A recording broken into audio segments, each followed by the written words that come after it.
Assalamualaikum warahmatullahi wabarakatuh. Selamat pagi anak-anak. Kita berjumpa lagi pada pertemuan kali ini. Kita akan melanjutkan bab 5 Sumpah Pemuda dalam Bingkai Bhinneka Tunggal Ika.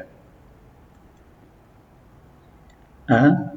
Arti dan makna Sumpah Pemuda dalam perjuangan kemerdekaan Republik Indonesia. 1. Peran pejuang pemuda dalam organisasi kepemudaan. 2. Arti dan makna Sumpah Pemuda dalam perjuangan kemerdekaan Republik Indonesia.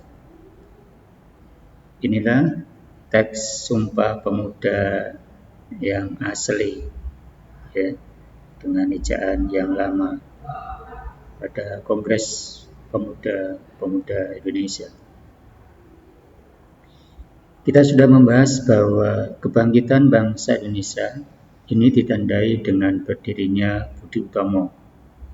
Berdirinya Budi Utomo mendorong bermunculnya organisasi pemuda sebagai berikut. 1. Trikoro Dharma. Trikoro Dharma didirikan oleh Raden Satiman Wiryo Sanjoyo dan kawan-kawan di Gedung Stovia, Jakarta pada tahun 1915.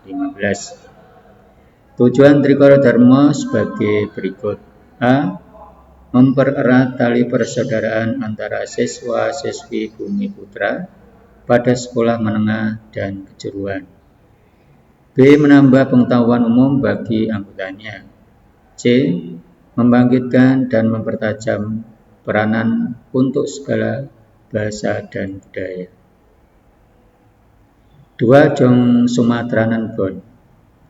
Organisasi Kemudaan Persatuan Pemuda Belajar Sumatera atau Jong Sumatera Bon. Didirikan pada tahun 1917 di Jakarta. Pada Kongres ketiga, Jong Sumatranan Bon melontarkan pikiran Muhyamin, yaitu anjuran agar penduduk Nusantara menggunakan bahasa Melayu sebagai bahasa pengantar dan bahasa persatuan. Jong Sumatranan Bon melahirkan tokoh-tokoh besar seperti Muhammad Muhyamin dan Bahdar Johan.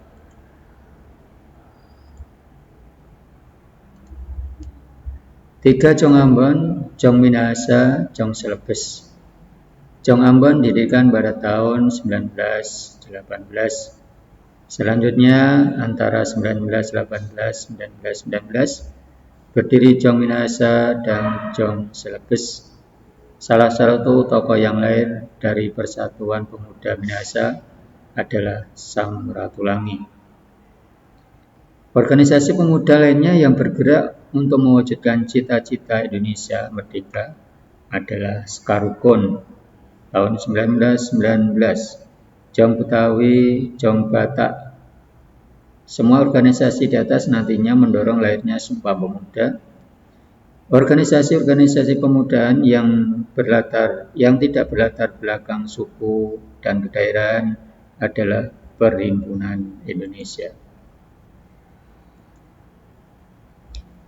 Kongres Pemuda I berhasil merumuskan dasar-dasar pemikiran bersama.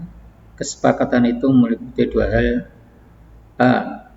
Cita-cita Indonesia merdeka menjadi cita-cita Sumpah Pemuda.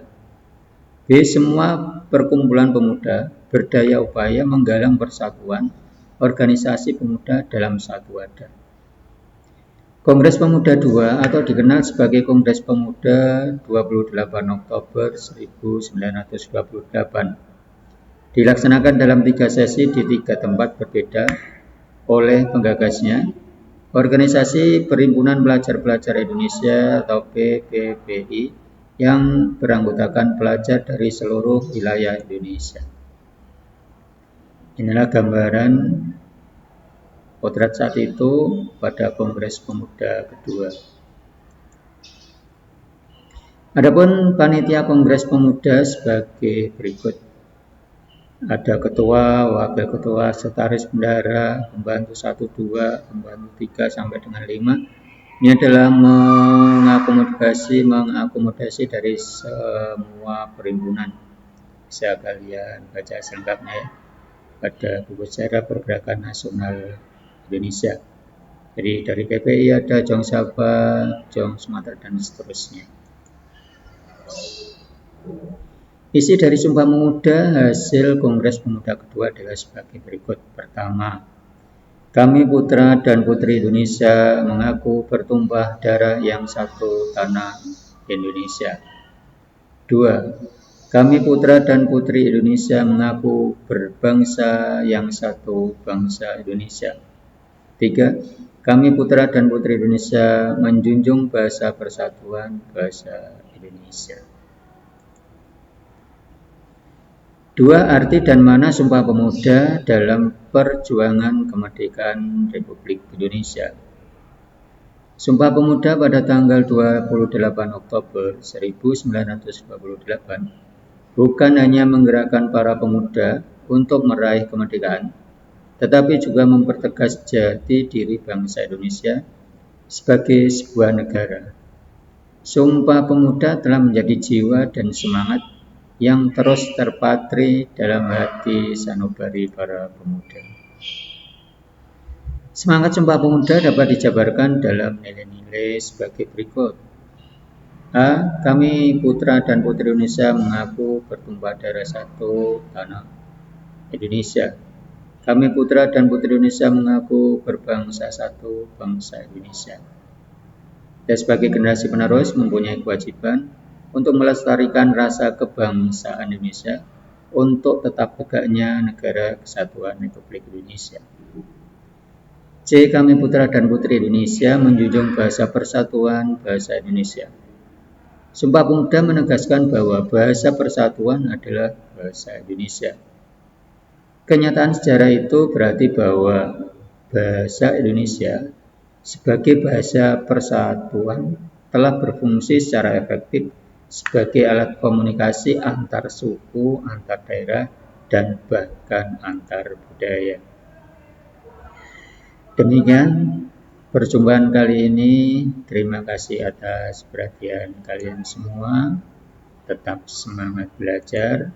Semoga kalian sukses. Jangan lupa subscribe untuk mengikuti kelanjutan materi berikutnya.